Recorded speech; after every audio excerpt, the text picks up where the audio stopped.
Afternoon or good afternoon or good morning to our colleagues on the West Coast. I'm really excited today to have Tru Pettigrew here as our DEI keynote speaker to talk about helping legal professionals become more conscious of unconscious bias. Before we dive in, just a couple of real quick housekeeping matters. At the end of the presentation, we'll be sending out a link via email and also embedded in the chat. That'll be a link to the recording and slides, and we'll be sending those along to the registrants. And during the presentation, feel free to drop any questions in the chat, and we'll go ahead and answer them at the end of the call or even during the presentation. And if you're like me, very impatient, can't wait, we also have a hand raise function where you can just go ahead and hit the hand raise and go ahead and ask your question, and then Tru will go ahead and answer it in real time. So a little background on Tru.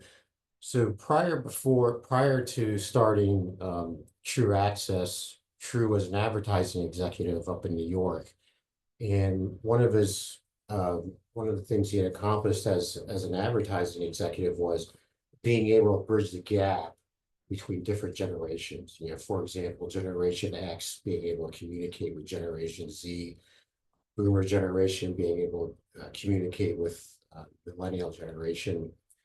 And this was useful because there's a gap there, and he was able to facilitate that communication and help each other speak the same language. And Tru did that for a number of years until 2014. And then around 2014 is when we had the incidents in Ferguson, Missouri. And at that point, Tru started to think, I've got this expertise in bridging bridging a gap between different generations. How can I use that to bridge gaps between communities that are in power and communities that may not necessarily have as much power as communities that are in power? So and around that time is when he started Tru Access. And initially Tru started at the local level, just in his town, went to the local law enforcement and say, hey, this is what I think we should do, and this is how I think we can bridge the gap between law enforcement and community. And it just grew from there. It went from the county level to the state level, all the way up to the national level. And at the national level is when Tru caught the eye of the Minnesota Timberwolves and the Minnesota Lynx. And they said, hey, we really like what you're doing here. Would you be interested in becoming the Chief Diversity and Inclusion Officer? And Tru was like, yeah, this is a great opportunity. And Tru continued to do that for a number of years. And then eventually he decided to step down. One thing I forgot to mention is that Tru considers himself a husband and a father, and he wanted to step back and spend more time, with his wife and his son and also the rest of his family. And he also wanted to take this back to the community level. So he decided to step back and continue forward with Tru Access. And another thing that is of significance with Tru is he's also an adjunct professor at St. Thomas University, where he teaches masters in diversity and leadership. So with that, I'll go ahead and turn it over to Tru. Tony, thank you so much. I really appreciate that. Hello, everyone. Thank you all for being here. I am very, very, very excited to be sharing with you all on this topic today of helping legal professionals become more conscious of unconscious bias. And as Tony referenced, if you have any questions, we will obviously have a Q&A session towards the end, and there's a Q&A function. I believe that's a part of the platform where you can type in your questions, and we'll address those towards the end. But if you have a pressing question, please feel free to type it in the chat. Use the raise your hand feature or function, and I will be more than happy to address your question along the way. In doing this work, it has been my experience that one of the best ways for us to learn and get the most out of any engagement or any interaction is when we listen, learn, and share with and from each other. That's why I want to encourage you all to engage as much as possible.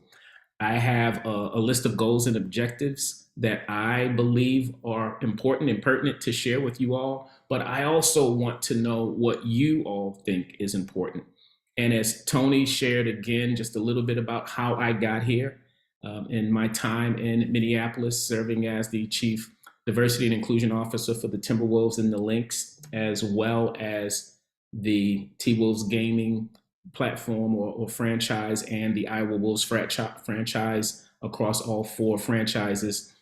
I was eventually elevated to the role of Chief Impact Officer, which focuses on not just diversity and inclusion, but also community engagement and social responsibility. And so those were my priorities and responsibilities when I was with the Timberwolves and the Lynx. And I just walked away from that this past season, and for no other reason than to be with my family, because you'll hear a lot about what I do, but I think it's so important that people know who I am, because I think part of the reason that we're experiencing so much division and discord in our country today is because we place so much emphasis on what people do and even what they look like, instead of getting to know them on a human level. So it's always important to me to let people know that, hey, who I am is I am a husband, I'm a father, I'm a community leader,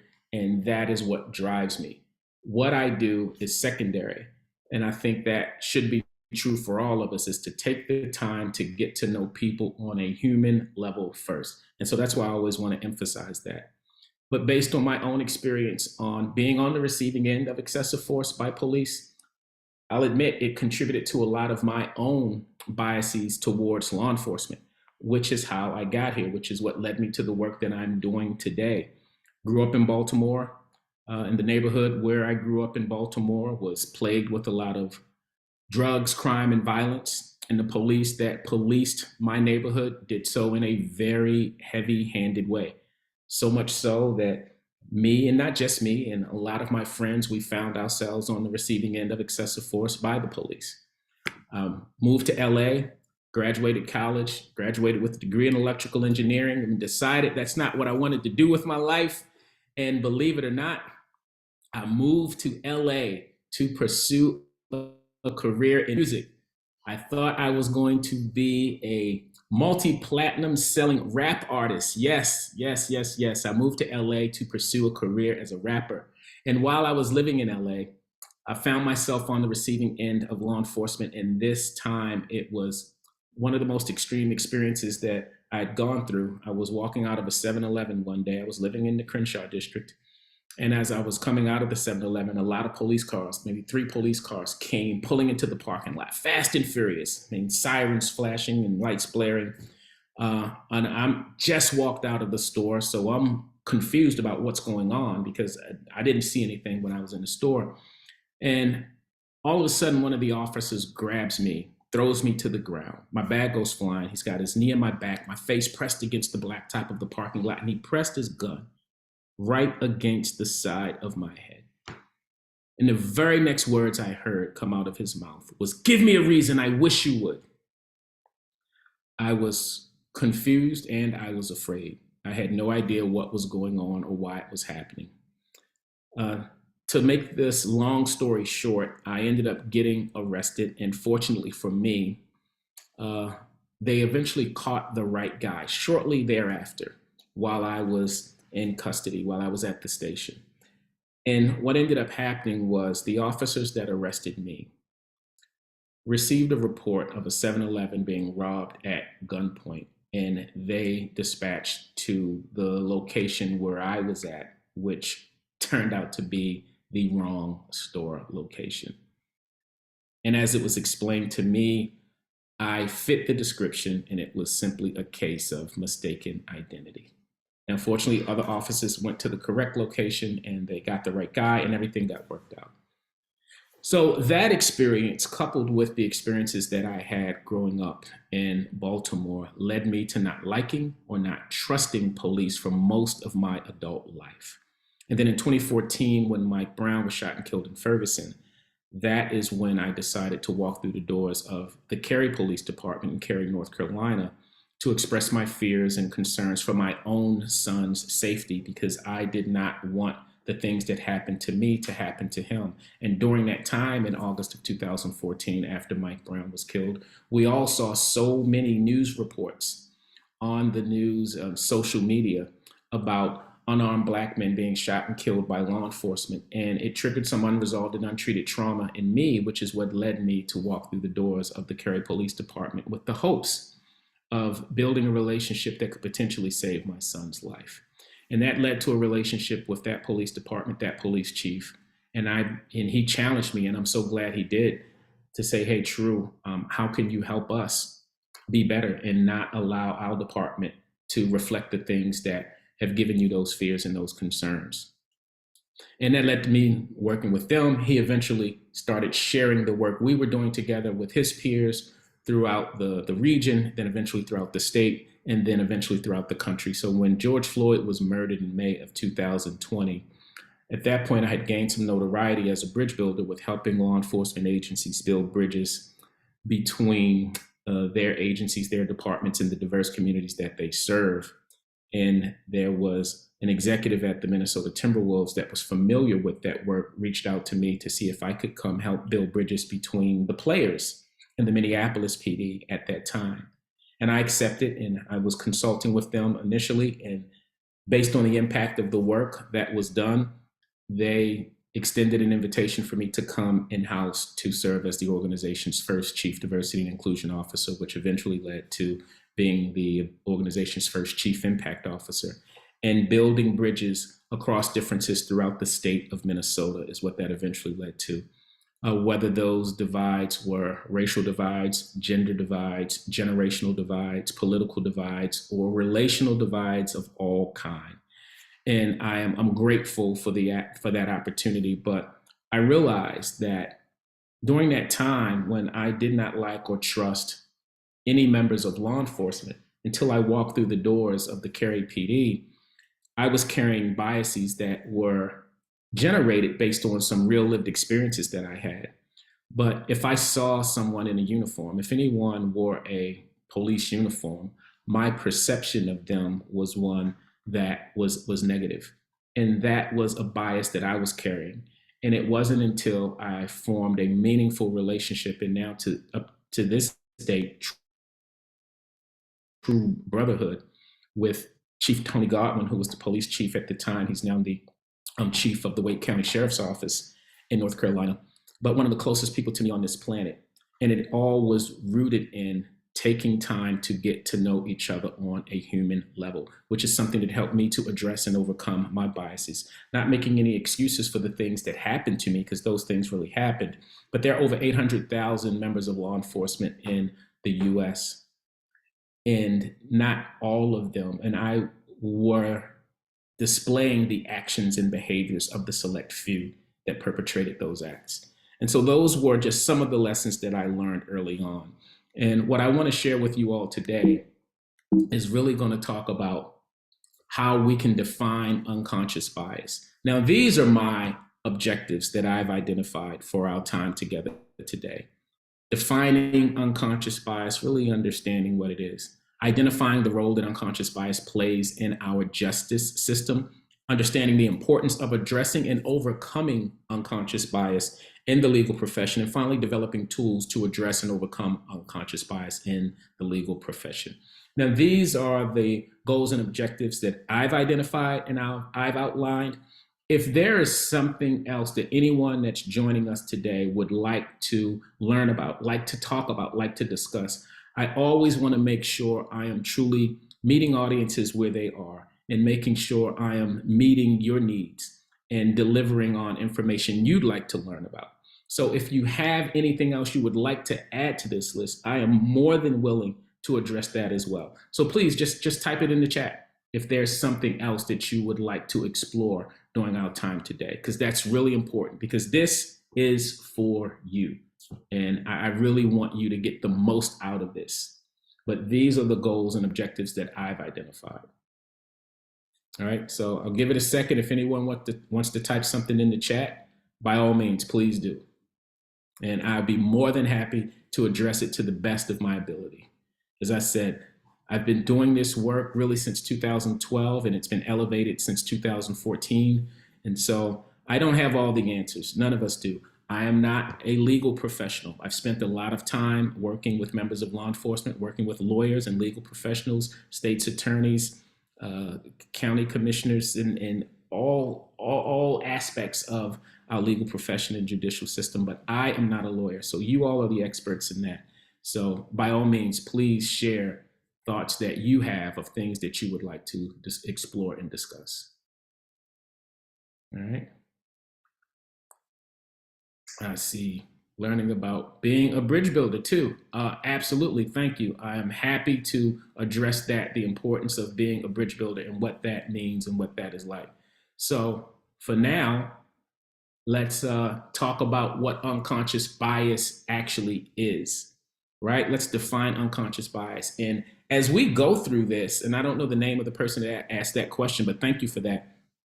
I think we will not think we will definitely address some principles of what it means to be a bridge builder, because that's essentially the work that I do that led me to doing this, was being able to build those bridges of trust and legitimacy with law enforcement, being able to build those bridges of love and empathy and compassion and understanding.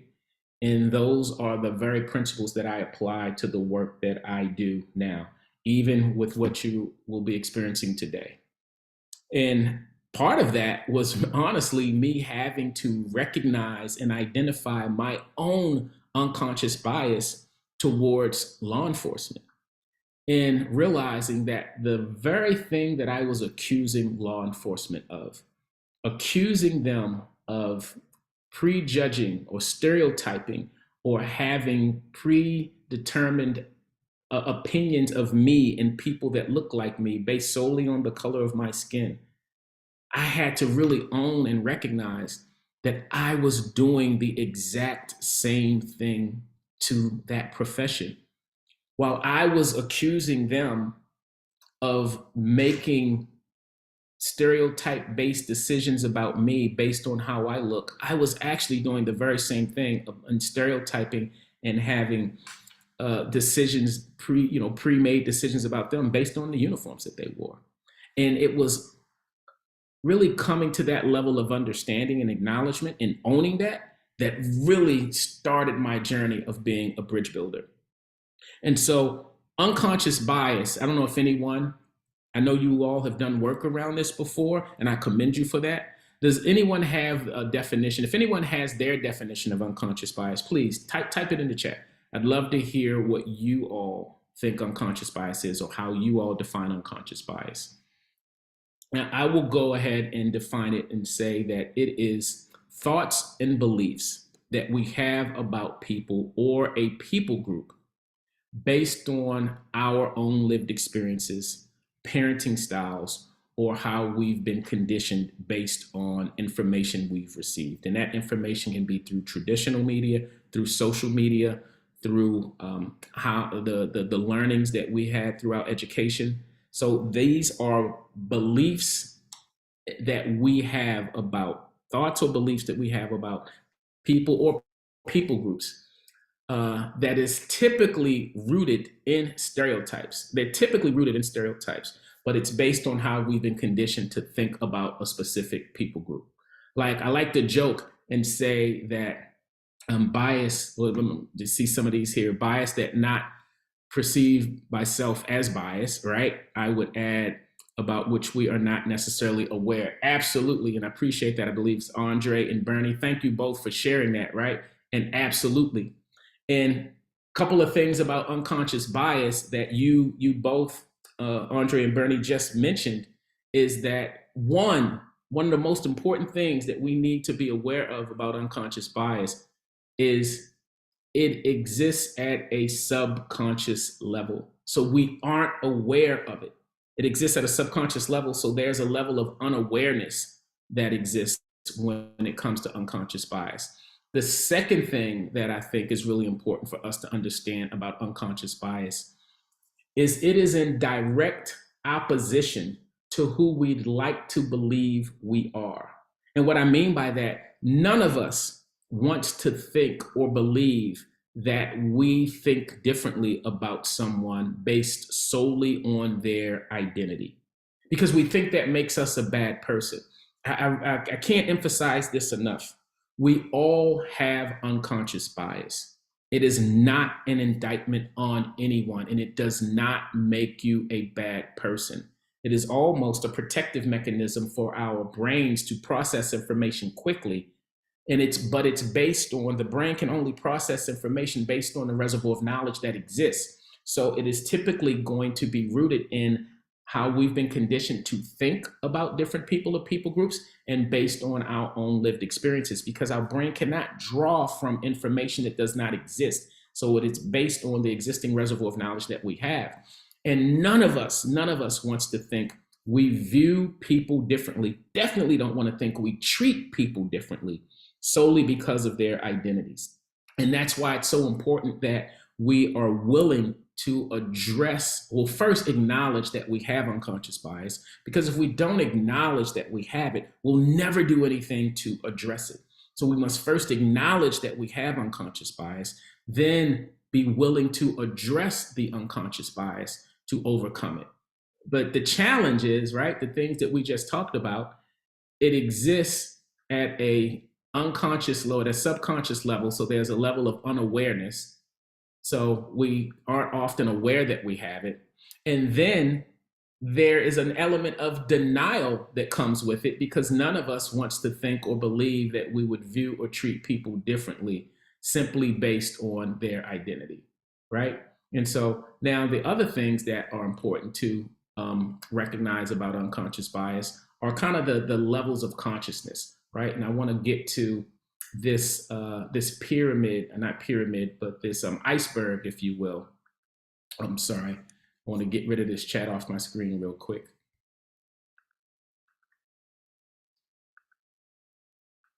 All right, there we go. So I want to talk about the bias iceberg that really addresses our levels of consciousness. And so when psychologists talk about the bias iceberg, it's really about the thinking brain and the feeling brain. So the three conscious levels of consciousness are mindfulness, the things we're very mindful of that we're thinking about. We're very intentional and mindful about those choices that we make. These are our conscious drivers. But below the surface, if you ever see an iceberg, they're the things that are below that we can't see, that we don't understand, are making decisions, or they're driving our decisions. So these are determinants of behavior, the things that are below. Now, one is the preconscious bias, right? Or our preconsciousness. And that is something that's just below the thinking brain, but it's easily triggered. It's right there waiting. It's just like waiting to be tapped in. It's just like, I'm ready, coach, put me in, coach. And then an example of that would be if you are at the grocery store, right? And you are about to leave the grocery store, and you knew you were supposed to pick up some cheese. And then you see cheese in someone else's cart. You're like, oh, I remember I have to get the cheese, right? That's your preconscious bias, something there that was right there that triggered it, and you remember that you were supposed to get it. Or you walk out of the house and you maybe forget your key card for work. But before you leave, you hop in the car and you look, you're talking to your neighbor before you hop in the car, and you see their key card hanging from their belt loop or something. He's like, oh my gosh, I forgot my key card. So those things are examples of our preconscious bias. And then the unconscious bias is at a level where we aren't even aware that it exists, and we aren't aware. And here's the danger of the unconscious bias. We aren't aware that it's influencing our behavior. And that's the danger, because that's when we could actually behave differently towards people or treat people differently based on their identity. And the way that the brain works, right? This is just the neurological system of how the brain works. The part of the brain that processes information and data, and I think a lot of times we live in a world where we want to base everything on the facts, just the facts, like it's the data. It doesn't matter how you feel. I don't know how many of you have ever heard that. I remember early, I had a supervisor say to me, because I said something in the meeting and I said, I just don't feel like that's the right thing to do. And I remember after the meeting almost getting chastised and saying, oh, Tru, it doesn't matter how you feel. We're here to do business. We need to make business decisions based on the data, based on the facts, based on the numbers. And I realized how misleading and misguiding that information was, that directive was, because the way that the brain works is the part of the brain that processes information, the thinking brain. it is based on the data, but its only function is to access the data, the information that we have. That's its only function. The part of the brain that processes information, that is its only function. It accesses the information. The part of the brain that compels us to do something, to act a certain way, to behave a certain way, is the part of the brain that controls emotion. So if you think about it, if I could give you the best offer right now in the world, I could say, Tony, I've got this incredible business plan that I want to present to you. I just need you to invest $50 million, and I know you've got it. That's a drop in the bucket for you, Mr. Josephson. Just need you to invest this $50 million. I give you the business plan. You look it over. You maybe have your lawyers look it over, and they say, you know what, Tony? This plan is tight. I mean, everything makes sense. That the I's are dotted, the T's are crossed. And Tony, you could look at that plan and it can make absolute sense. But if it's something about it that doesn't feel right, you won't do it. That's where we get this cognitive dissonance, where everything makes sense, everything seems like it should be the right choice, the right decision based on the facts, based on the data, based on the information that's available. But if something doesn't feel right, that is what compels us to take action, to do something, to behave a certain way. So it absolutely does matter, one, how we feel about and towards others, and it matters how our words, actions, decisions, and behaviors make other people feel. And again, this is the danger of unconscious bias because we're not aware of it. And too often we are in denial to think that, not me, I don't treat people differently based on how they look. And that's the denial part that is also a big danger. But also recognizing that it is not a judgment, it is not an indictment on anyone. This is something that we all have, and we need to be willing to address it, acknowledge it to overcome it. And so now what I want to do is talk about ways to explore our own unconscious bias. Now, I'm going to be open and honest with you all. And so I'm going to be transparent and vulnerable. Drew, And we actually have a really good question in the chat that I think may want to address. So we got a question that says, Yep. do we teach our children unconscious bias when we tell them if lost, seek safety and help from a woman with a child? To a degree, absolutely, right? And that's why I said it is a form of protection for us. Because if we need to be taught that, hey, look, if I go out here and I see a saber-toothed tiger, I mean, not that I would see a saber-toothed tiger in today's world, right? But I need to know that represents danger.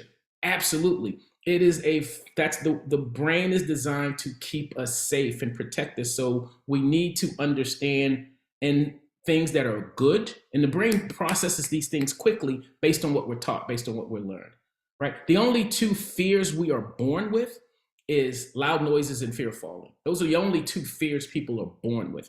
All the rest are learned. And so it's designed to keep us safe and to protect us. So we need to know what is good, what is bad, what is dangerous, and what is safe. Now, where the lines begin to blur is if we start to believe that there are things that women can't do just because they're women, that there are people that are dangerous just based on their identity, their race, their ethnicity, or the color of their skin, that there are people that are incompetent just based on their gender. There are people that are we should not spend our time with just based on their sexual orientation. Like, that's when it gets dangerous, when it is really beginning to categorize people in a way that is not accurate, fair, or valid. And Here, we actually have a question from Tim Bianchi. If Tim, you want to go ahead. Yep, whoever has their hand up, please come on camera and ask your question. I'd love to see your face if you are at a place where you could come on camera. Tim, you're on mute right now. Do you want to go ahead and... Tim, if you're speaking, we can't hear you. Just want to let you know. No, the hand raised was by accident. I apologize. Oh, no worries. No worries. Yeah. And hopefully I answered that question for whoever posed that question. That's a great question, right? And this is why it's important that we have these open conversations around unconscious bias, because there are things we should teach our children to help keep them safe. And there was a comment in here that I think was actually good. Comment is we teach unconscious bias by unspoken behaviors. Is that something you'd like to talk about? Because, I think that probably fits into it, unspoken behaviors. I think it goes hand in hand with unconscious bias. But, if you'd like to, if you could speak to that just for a couple minutes.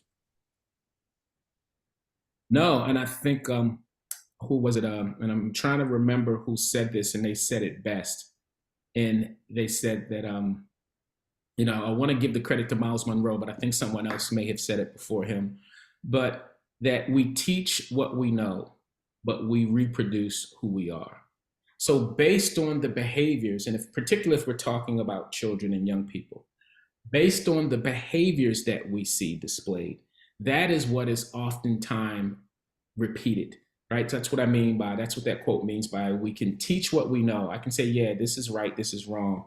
But we actually, particularly as parents and as leaders, we reproduce who we are. So when we behave a certain way, we give permission to others to behave the same way. So unconscious bias is much more influenced and much more heavily influenced by our behaviors than it is by the things that we say.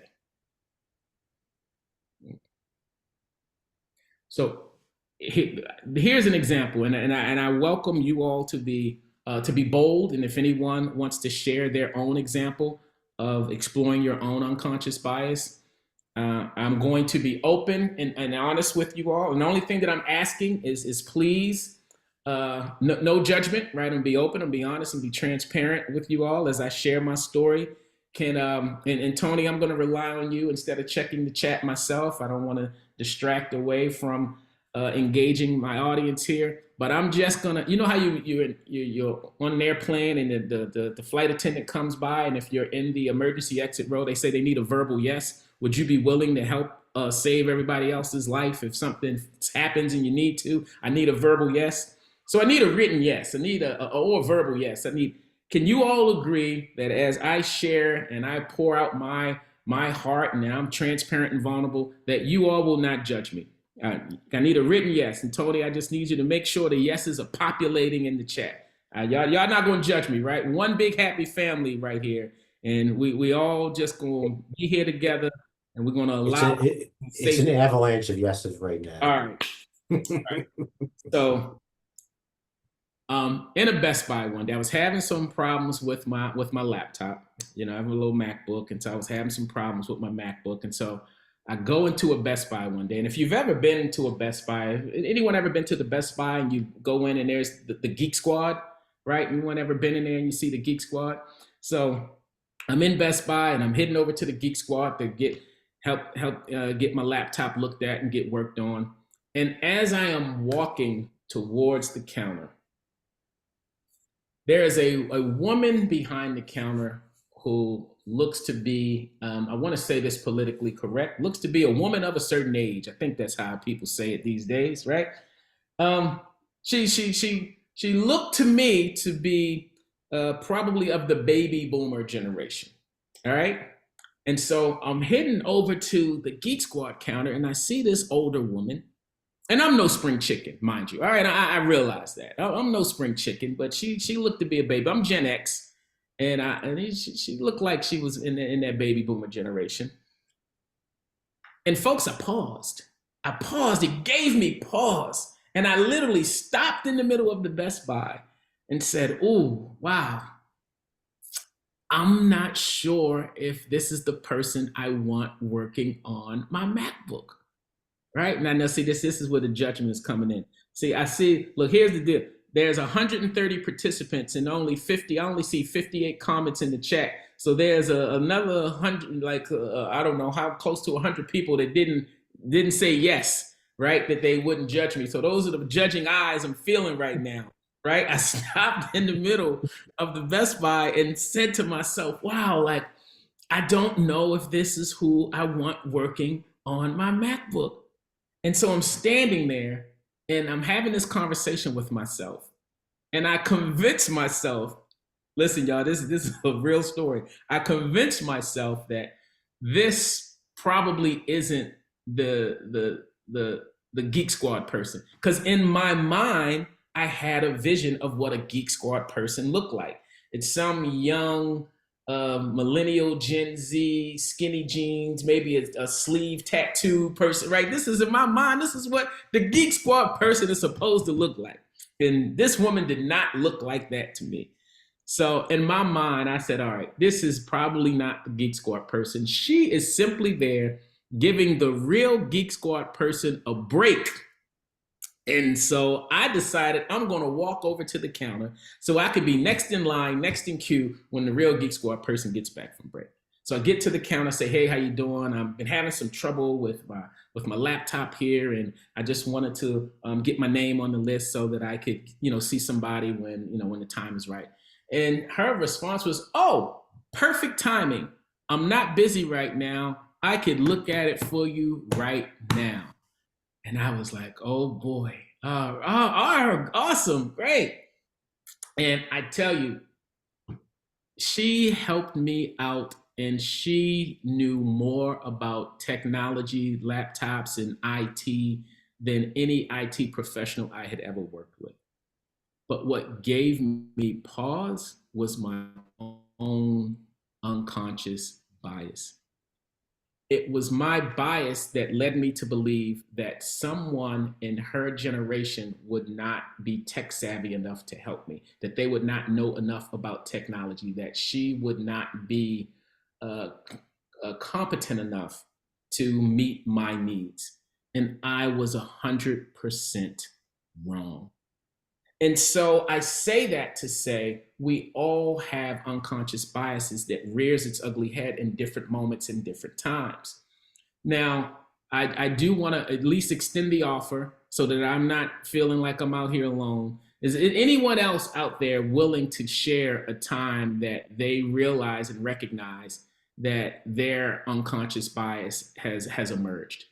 Any bold volunteers that are willing to share a time when your own unconscious bias emerged with the rest of us? I guess I'm just in this alone. Yeah. So we have a poll up here. So at least answer the poll for me. Can you think of a time when your unconscious bias surfaced and you recognized it? If you're not willing to share your story, that's fine. I'll stand on this island alone. I'll be on my own unconscious bias island solo. But if you all could just answer the poll, and I'm just curious to see how many of you recognize the time when your unconscious bias surfaced. Okay, we'll give the poll just a few more moments here. And I will end the poll. And here are the results. Okay. All right. So over 80% of us have recognized it. Awesome. Awesome. All right. So before I go on, I want to share another quick story with you all. Right? I'm going to share a quick story with you all. So I'm a speaker, and I love the opportunity to speak, and I travel around the world speaking. And I remember on this one particular occasion, I was invited to speak at a university in Chicago. And so the school that invited me to come out to speak, they were very generous and kind enough. They flew me first class to come and speak to their students. So I'm flying on my way to Chicago. I'm sitting in first class. I was on an aisle seat, and there was a lovely couple sitting 2 seats across the aisle from me. And I was able to engage in some conversation with this couple. And I found the conversation to be very interesting, great conversation, interesting conversation. And then we land, right? And so as I'm deplaning, oftentimes the pilot is standing when you're deplaning. And I remember deplaning and having a brief exchange with the pilot. And I had a really interesting conversation with the pilot. And it seemed very similar to the conversation I had with the couple, right? So the conversation with the couple had the conversation with the pilot. And that's fine, So I hit on and I hop in my Uber and I head on over to the school and I have a speaking engagement. And then when I met with the professor that invited me to the speaking engagement, I also recall the conversation that I had with the professor was very similar to the conversation that I had with the pilot, which was very similar to the conversation I had with the couple. And I thought that was all interesting. And so I do my speaking engagement, and whenever I'm in different places, I like to do some pro bono work as well. And so in this particular case, I went to speak at a prison, and there was a pastor that had arranged for me to come and speak to the prison. So I get to the prison and have this conversation with the pastor that I found very interesting, because it was very similar to the conversation with the professor, which was very similar to the conversation with the pilot, which was similar to the conversation with the couple. Now, I say all this to say, all of these things happened, and the conversations didn't have that great a similarity. I just did that for dramatic effect, right? Just storytelling. But all of that really happened. Now, my question to each and every one of you, and please type this in the chat. What did the couple look like?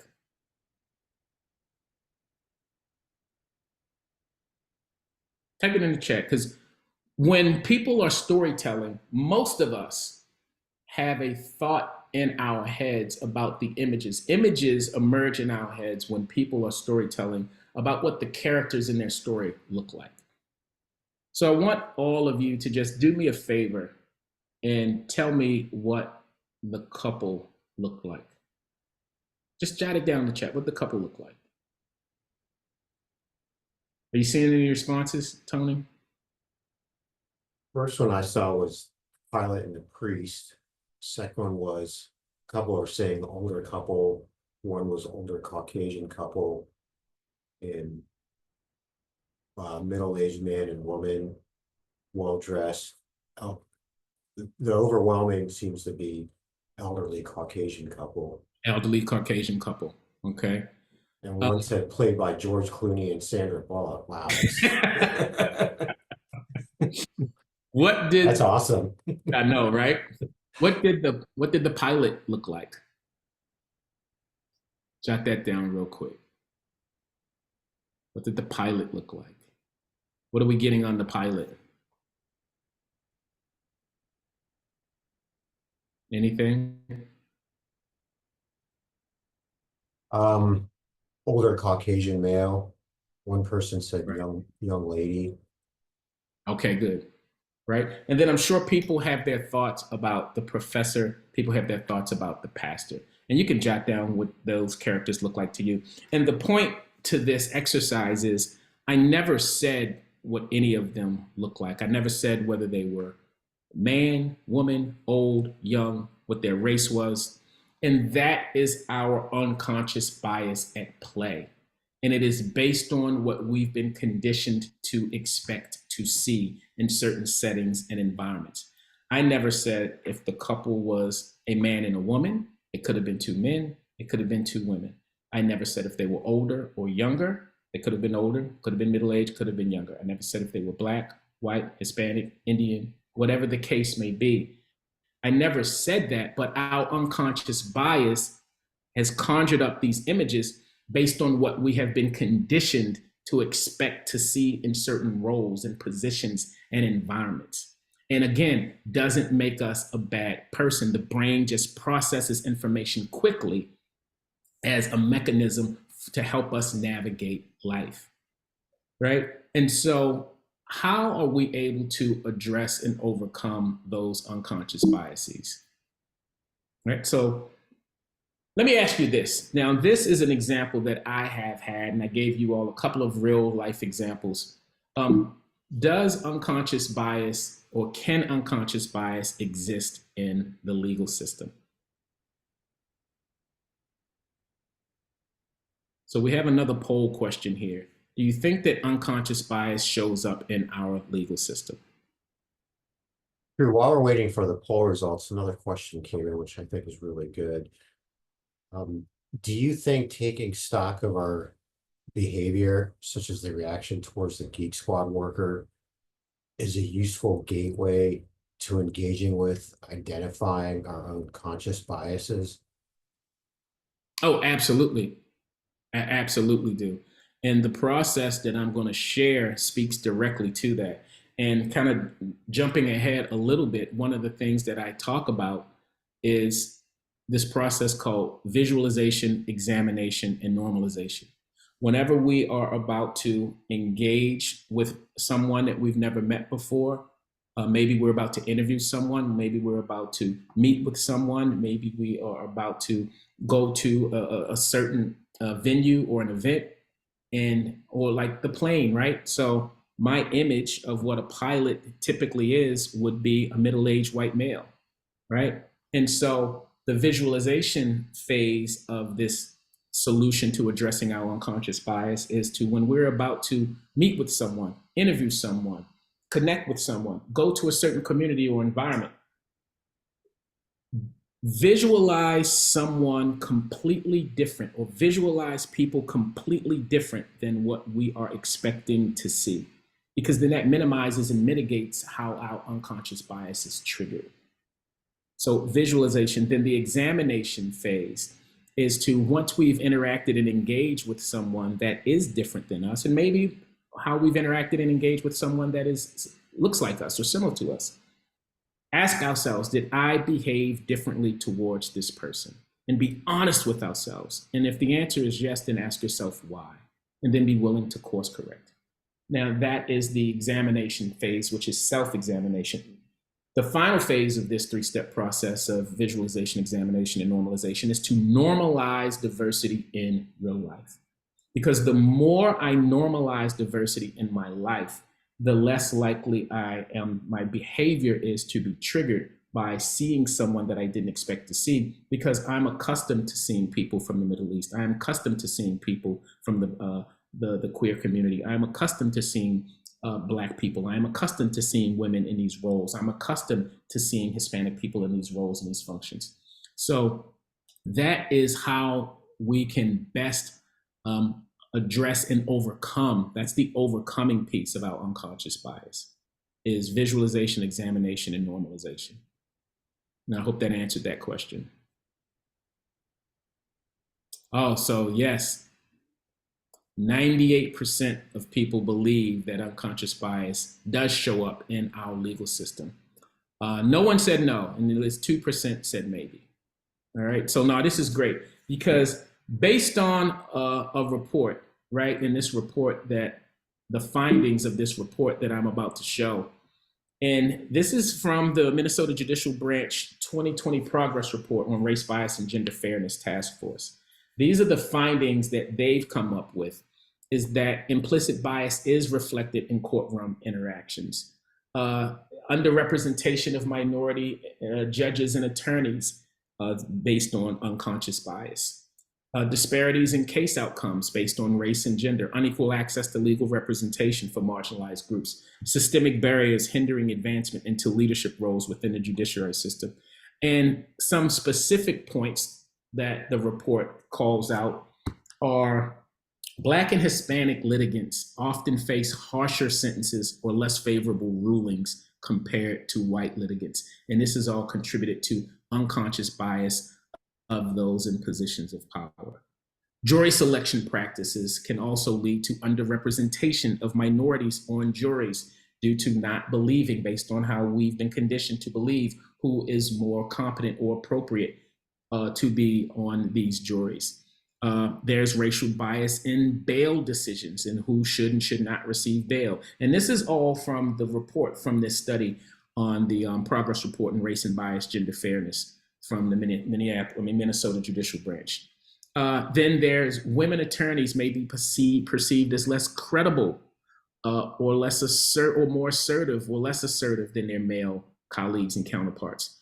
Female litigants may face challenges in family law cases due to gender stereotypes. There's lack of female representation in leadership positions within the judiciary. And these are all findings from this study that speaks to how unconscious bias shows up in the legal profession. Now, although we all have unconscious bias and it shows up in a number of different ways, because of the role that the legal profession plays in our society, and because of the impact that judicial decisions can have on our society, I believe, and it's my experience, that it is just so much more imperative and vital that those of you that are in the legal profession are being very intentional about recognizing, acknowledging, and overcoming unconscious bias because of the implications that come with that. A willingness to look at things through an equity lens. And when we look at things through an equity lens, that just says, okay, the decision that I am about to make, the policy that I am about to create, the practice that I am about to employ, the law that we are about to instill, the question we should be asking, is this going to lend an unfair advantage to any specific person or people group once this decision is made? Or is it going to hinder any specific person or people group once this decision is made? And that is the equity question that could avoid a lot of our own biases if that question is simply asked. I think one of the best examples of that is Brown versus Board of Education. When we were integrating the school system, school integration, because it's not rooted in malice, but there are unintended consequences when we are not addressing and taking the steps to address and overcome our unconscious bias. The reason that Black male teachers represent approximately 2% of the teaching population in our nation today has to do with unintended consequences of not taking the time to look at things through an equity lens and biases coming into play. Because during the time of segregation, and studies have showed this, that the majority of the teachers in the white communities were white female teachers. The majority of the teachers in Black communities were Black male teachers. When schools were integrated, we no longer needed all of the teachers. And so, again, just decisions that were made that have unintended consequences. The majority, vast majority of the male teachers were eliminated from those positions, which is still a reason we see the vast majority of teachers in our school systems today that are white female, and approximately 2% of the teachers in our school system today are Black male. Again, just not taking the time to ask the equity questions, recognizing that there may be some biases in the decisions that we make. Not malicious, it's just the way that we have been conditioned to see things. And we need to take the time to just ask ourselves these questions. All right, so I talked about overcoming unconscious bias, and this is one of the best ways to address our unconscious bias is acknowledgement, acceptance, and action. Before anything else, acknowledge that you have unconscious bias, knowing that it is not a negative, doesn't make any of us a bad person. The next step is, once you've acknowledged it, accept that your bias may be affecting your perspectives and your behaviors. Right? And then once you've done that, now be willing to take the necessary inclusive action steps to overcome it, which is what we've talked about already, which is what's coming up on the next slide, which is the visualization, examination, and normalization steps that we can take. So acknowledging it and then taking the steps to overcome it and realizing that we all have it. And particularly when it comes to our judicial system, it has life-changing, life-altering implications and consequences if we aren't checking our unconscious bias in the legal profession. So for the sake of time, I'll just ask you to, on your own, think about some benefits that come with addressing and overcoming unconscious bias. I'll give you 3 right now. It increases levels of engagement we have with employees, clients, colleagues, and customers, greatly increases the level of engagement that we have. It significantly enhances the performance, how we're able to perform in our profession, because we're much more engaged with people of difference. That increases productivity. So engagement, performance, productivity, and all of those, I'll give you 4, I'll give you a bonus. All of those lead to greater profitability. So these are at least 4 benefits that we will all experience when we are willing to address and overcome our unconscious bias. Greater levels of engagement, increased and improved performance and productivity, and greater levels of profitability. McKinsey has done a study on this as well, if you want to do the research on that. But I would encourage you to think of what are some of the benefits that you think you personally in your organization, in your firm, could experience from addressing and overcoming your own unconscious bias. And then finally, I want to challenge you all to take a smart action step. So just make a list of 1 to 2 small things, and I'll just make it easy. 1, I want to challenge you all, and please do this. Please make the time to do this. Identify 1 small thing that you can do starting today, that you can do consistently at least once a week over the next 3 months, because they say that's how long it takes to form a habit, right? That can help you address and overcome any unconscious bias you may have. You know your day-to-day life, you know the behaviors that you have, you know the things that you aspire to do, and you know the gap between what your realities are and what your aspirations are and how you would like to behave and how you really behave. Just identify 1 small thing and make it smart, specific, measurable, attainable, relevant, and time-bound that you can do to help address and overcome any unconscious bias that you may have, and just do it. I'm not asking you to share that with me or anyone else. Can you give some examples? Just had a question come in asking about that. Yeah, 1 example that I'll give is maybe starting a book club or a movie club and watching films or movies or documentaries about people that don't look like you, and then having some discussion with other people that reflect that audience and maybe don't reflect that audience. Because I think one of the biggest things that feeds our unconscious bias is our primary source of information about people that don't look like us too often comes from people that look like us. And what I mean when I say that, as a Black person, if everything that I've ever learned, thought, or believed about white people, if all that information only came from other Black people, then it's not a credible information source. As a male, as a man, if everything that I've ever thought, learned, understood, or believed about women, if that information only came from other men, it's not a credible information source. I think too often we allow our primary source of information about people that don't even look like us to come from people that look like us. If you're white and everything that you've ever thought, learned, or understood or believed about Black people, if that information only came from other white people, I'd ask you to check the source. There's a big difference between a trusted information source and a credible information source. We trust our family, we trust our parents, we trust our grandparents, we trust our friends, but that doesn't always mean they're the most credible information source. All right. And hopefully that was helpful for the person that asked that question. So we do have a couple more questions. Yep, and we are right at the end, so we are perfect timing for questions. And here's my contact information if anyone wants to reach out to me directly if we don't have time to get to your question. So first question is there an unconscious bias in assuming unconscious bias? And I guess this scenario was like a clerk or a person may just be rude or having a bad day and not in fact biased. Oh, absolutely. Yeah, it happens all the time, right? And I think that is something that is called stereotype threat, right? Where you believe in your mind, it's the battlefield of our own mind, that someone is being rude to you or mean to you or dismissive of you based on your identity. Oh, they're just treating me like this because I'm a woman. They're just treating me like this because I'm Asian. They're just treating me like this because I'm young, old, Black, whatever the case may be. And that could have absolutely nothing to do with it. But that's the danger of people that are constantly on the receiving end of these microaggressions and these stereotypes. You then start to believe the reason that you are being mistreated is because of that, when that is not the case at all.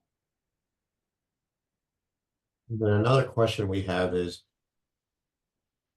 how do you distinguish between unconscious bias versus bias for keeping you safe? And the scenario was, as a female, it's easy to have unconscious bias when you're alone around sketchy men you may encounter.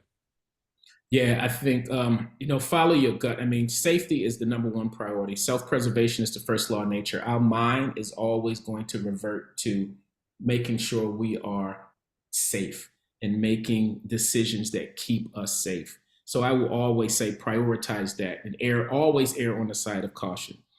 That example is something that you should definitely err on the side of caution with and keep yourself safe. The example that I used, if you're not going to hire someone to be in IT just because they're a baby boomer, or you're not going to promote a woman just because she's a woman and you think she may get pregnant, or if you're not going to employ or hire or create a pathway and opportunity for someone based on their identity, if you're not going to provide bail to someone when they have no just reason or cause to be denied bail just because of their identity, if you are not going to interact and engage with someone or socialize with someone just because of their identity, those are the things that we need to be checking and addressing. That person just identified, by all means, err on the side of caution. And another question is, even if all individuals successfully made great personal efforts to limit unconscious bias in their own minds, how would the institutional bias of organizations be affected, if at all? Yeah, I think those types of changes permeate from the top. I think with leadership, I think one of the things that I was most proud of during my time with the Timberwolves and the Lynx and other organizations, but I'll share the Timberwolves and the Lynx because I think it's most relevant to this group because of the Minnesota connection, was the CEO, Ethan Casson, was so open-minded to recognizing and acknowledging that he may have biases, and we worked in tandem and in partnership to have very open and candid conversations. And we leaned into the discomfort of a lot of those conversations to make sure that we were both checking our biases before we made decisions. And his willingness to lean into those conversations, that permeates from the top.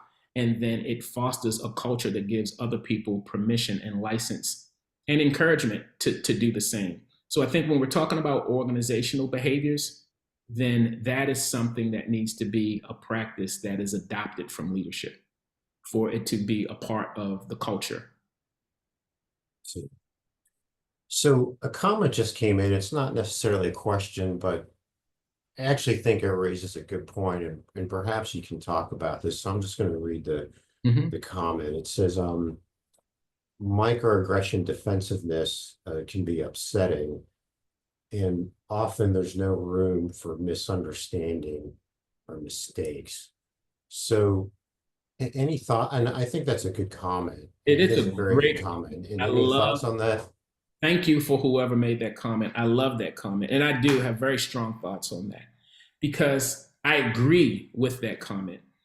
And that's why the dialogue is so important. One, relationship building is so important because it's very hard to hold people accountable that we aren't in relationship with, right? And now I think there's a process that I encourage people to employ when it comes to addressing and resolving microaggressions. Now I'll start, because I don't want to be dismissive, I will start by saying the decider of the offense is the offended. If I say something that offends you, Tony, although I didn't mean to offend you, you are offended. I need to own that, not get defensive. I need to say, oh, I am sorry. By no means did I mean to offend you. Help me understand what it was about what I said that was offensive, because I don't want to repeat that behavior, right? Your part in that is to extend grace and assume positive intent. I think that's the piece that gets missing that could potentially be leading to the frustration of the person that made that comment, is a lack of willingness to extend grace and understand that, no, although it may have offended you, I get it. People's feelings are valid. We should not be dismissive of other people's experiences and feelings just because they're not our own, whether I meant to do it or not, right? The decider of the offense is the offended. Now, the process that I want to offer up is the solution to ignorance is education. Because a lot of times those offenses, those microaggressions, and just for the sake of the rest of the audience, the group, microaggressions are small comments, actions, or behaviors that offend someone, that leaves them wondering if they should be offended or not, even though they are. That's why it's micro, right? It's just this small thing that wasn't that big of a deal, but it was enough to make you feel slighted, offended, or uncomfortable. Person did not mean it. Now, understand this about microaggressions. I'll equate it to a mosquito bite. Now, typically people that are on the receiving end of a microaggression, they may be of an identity or a demographic where that happens to them a lot. And so if I get bit by a mosquito, it's not a big deal, right? But by the time that second, fourth, fifth, 12th mosquito bite occurs, now it's a big deal to me.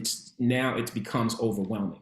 So we have to understand that the person on the receiving end of a microaggression, you probably aren't the first one.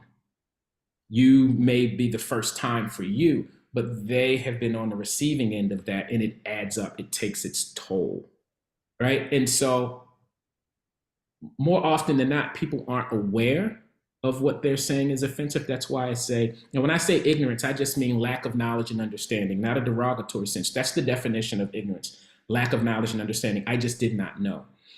Now, what I think gets lost in our society is the solution to ignorance is education. Educate me on why that was offensive and what I did, right? Now, the solution to ignorance is education. The solution to mistakes is correction. If I make a mistake, help me to correct my mistake. We know this fundamentally as a society, we just don't apply it. And then finally, the solution to misconduct is condemnation, discipline or condemnation. But what we should not do is jump straight to condemnation. We should not condemn people's ignorance. And I think too often we jump straight to condemnation and discipline. You want to discipline my ignorance instead of educating my ignorance. And so that is my take on the comment around microaggression. So educate ignorance, correct mistakes, but discipline misconduct. As a follow-up to that, another question came in. How do you handle a situation where you show humility and grace and apologize for any offense and the person remains offended? Yeah, well, I think then maybe that person isn't the right teammate and the right fit for that culture or for that environment, because that should be one of the attributes that we're looking for. And someone asked earlier about what it means to be a bridge builder. And I think one of the key attributes of a bridge builder, or 3 key attributes of a bridge builder, are grace, empathy, and understanding.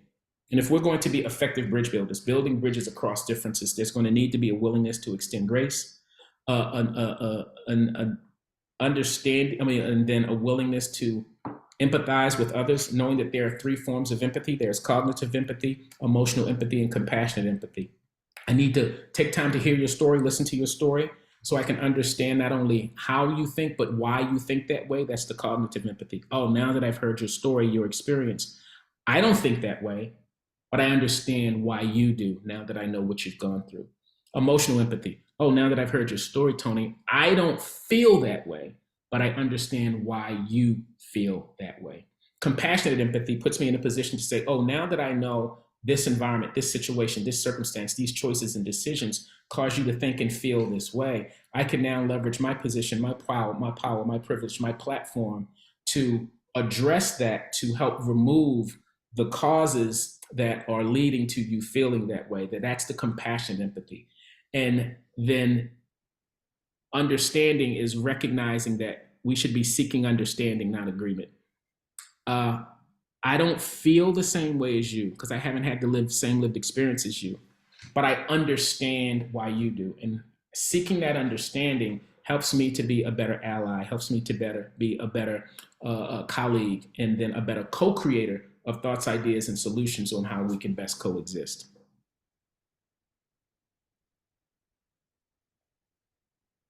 Does anyone have any more questions?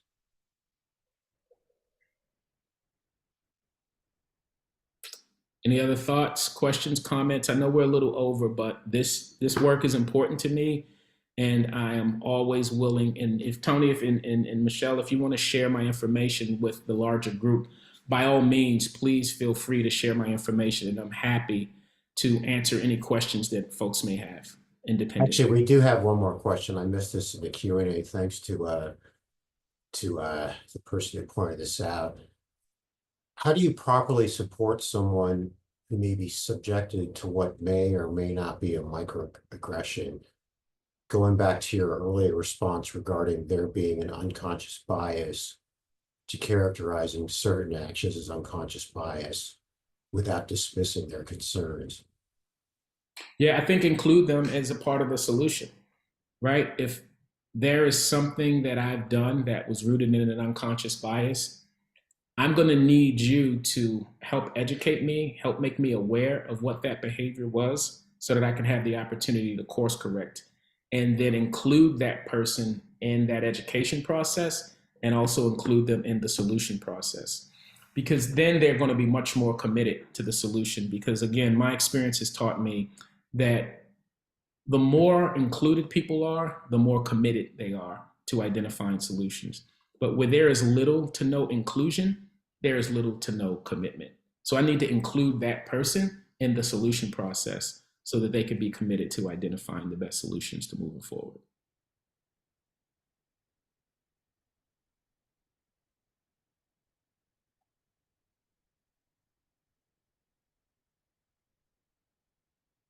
Anything else out there, Tony? We should be all set. True, as always, just a great discussion. No, this was phenomenal. I mean, I love this, and I mean it. I'd love to come back. I mean, I could talk about this stuff forever, and I genuinely mean it. Share my information. If anyone has a conversation, feel free to shoot me an email. I'm happy to have as much dialogue as is necessary to help people be the best bridge builders that they can be. And before I forget, if anyone has any questions and they missed the contact information, you can send the question directly to me, and then I can forward it along to True. Yep. All right. Well, can't thank you enough. And I appreciate you all's commitment to this work. I think it's really important. Great. Thanks, everyone. Thanks, everyone. You have a great rest of your day.